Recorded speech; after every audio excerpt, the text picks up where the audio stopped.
Showtime Sean Porter. Please check out Jay Calderon Boxing Talk on YouTube. God bless you.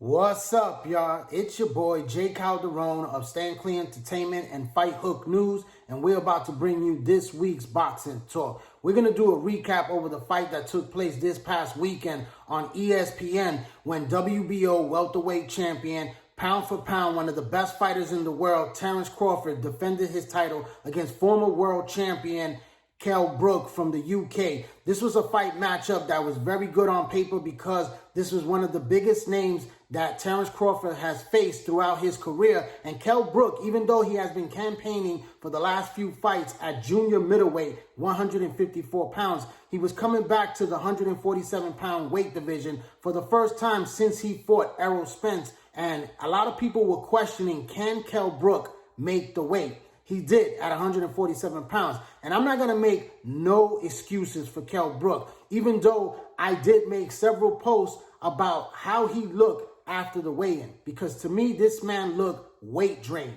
very weight drained, and he did not look healthy making that 147-pound weight.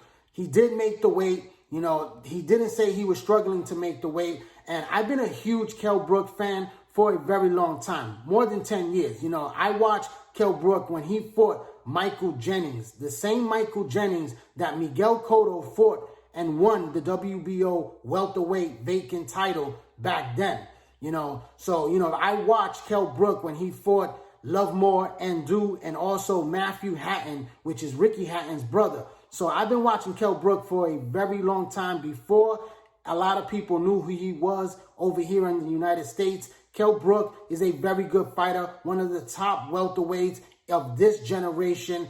And like I said, I didn't want to be biased going into this fight. You know, I like both guys a lot. Terence Crawford, I'm a big fan of Terence Crawford as well. This man is definitely pound for pound one of the best fighters in the world today. I have him at the number 2 spot right behind Canelo Alvarez. Some people feel that Terence Crawford deserves the number 1 spot, and I believe that he was the number 1 fighter in the world until Canelo Alvarez's last 2 fights, which put him ahead for me, you know. But everybody could debate.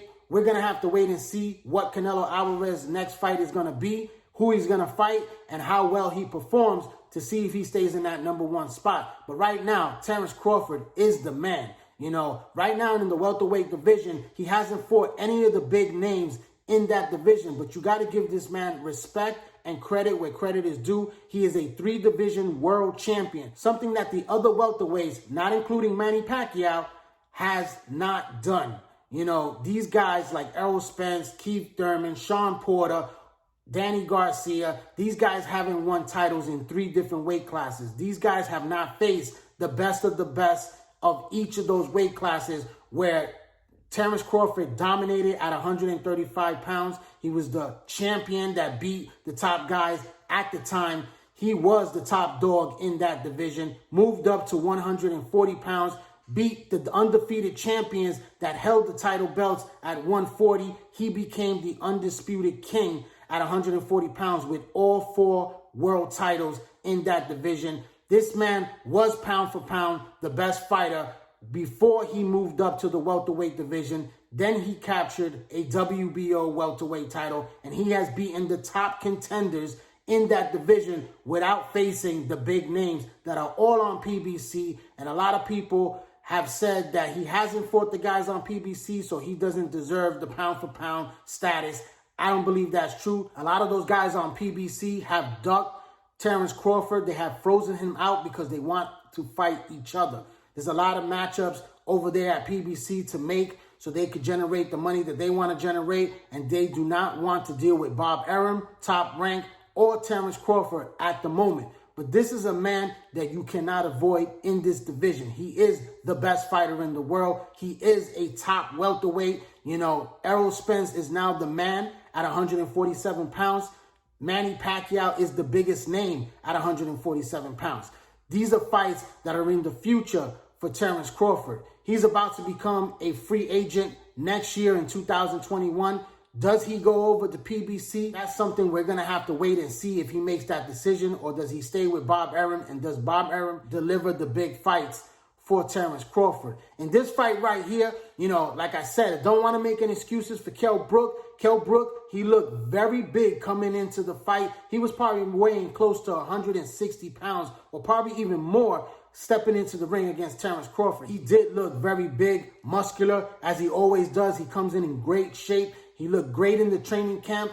Coming into this fight, he looked strong in the first 2 rounds with his jab, very sharp jab, excellent jab that Kell Brook has. He was setting up the shots to the body and the head with that jab. Very good 1-2 counterpuncher is Kell Brook, especially with that right hand and that sneaky uppercut that he was able to get on the inside against Terence Crawford. I had him winning the first 2 rounds because I saw him as the more, sharper fighter, the one that was controlling the tempo with that jab. And I had those 2 first rounds in the bank for Kell Brook. In the 3rd round, you saw where Terence Crawford decided to stay in the southpaw stance and he started to be more aggressive, started to take the fight to Kell Brook, started to show that quickness. He has the quicker hand speed than Kell Brook. And Terence Crawford started to land his shots, started to get a little bit more aggressive and a little bit more on the better counter-punching skills than what Kell Brook was able to do. And then you saw in that 4th round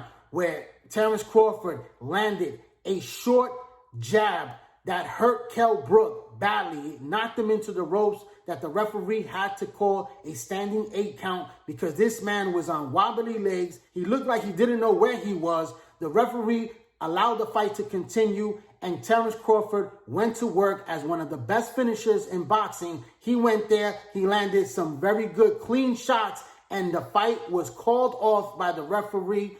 Kell Brooks has never been stopped in this fashion, not even against Triple G or even Errol Spence. He gave those guys competitive fights, and he got a beating in both of those fights. But those were fights that didn't end so quickly the way it did against Terence Bud Crawford. Crawford made a statement in this fight that he is, pound for pound, the best fighter in the world. Like I said, number 2 on my book, but this man deserves the accolades that he has been given in the boxing community, and he is ready for the big fight opportunities. He's ready to prove that he is the best welterweight in the world. Kell Brook said in the post-fight interview that it's hard to compare both men that he fought, Errol Spence and Terence Crawford. He said they're both good and styles make fights, and that's absolutely true. We can compare about what Errol Spence did to Kell Brook, but I believe that the Kell Brook that fought Errol Spence was a much better Kell Brook, But this fight right here, like I said, I'm not going to take any credit away from Terence Crawford because I believe that Kell Brook wasn't at his best and that he was weight drained coming into the fight. After reviewing the fight over again, I seen it about 3 times. Kell Brook did look good. He looked strong. That punch was a solid punch. It didn't look all that because it was a jab. But to me, Kell Brook just got caught with a good shot and he couldn't recover. And Terence Crawford is a great finisher. And he was able to jump on him and take care of business right away. And he made a big statement in this fight. And I tip my hats off to Terence Crawford. He remains undefeated, 37-0 with 28 knockouts. He holds that WBO title. He says he wants Manny Pacquiao next. Now, right now, Manny Pacquiao is about to turn 42 years old. This man hasn't fought in a year and a half. By the time he steps into the ring, it will be almost 2 years out of the ring for an older Manny Pacquiao. Pacquiao is an outstanding future Hall of Fame fighter, an icon for the sport of boxing. He's still a dangerous and tough fight for anyone in the welterweight division, including people like Errol Spence and Terence Bud Crawford. And these guys are both gunning for Manny Pacquiao because it's the biggest payday that they could possibly make against anyone in the welterweight division. And, Bob Arum and Terence Crawford say that they had a fight that was already a done deal and they were going to announce this fight. It was going to take place overseas in the Middle East, but because of the pandemic and they couldn't have any fans for this fight, the fight was scrapped. Now they're looking to revisit that fight. They're looking to have that fight in early 2021, and they're looking to make this fight official over in the Middle East because the money is there for both camps, and both of these guys want this fight to happen. Now, I'm hoping that Manny Pacquiao goes in the direction of someone like Mikey Garcia. Mikey Garcia also was on the table for Manny Pacquiao, and it's a fight where Al Haymon could easily make that fight for a guy like Mikey Garcia and for Pacquiao to preserve Pacquiao for a bigger fight down the road for Errol Spence. You know, Errol Spence is going to fight Danny Garcia, and then he's going to want to fight somebody like Terence Crawford.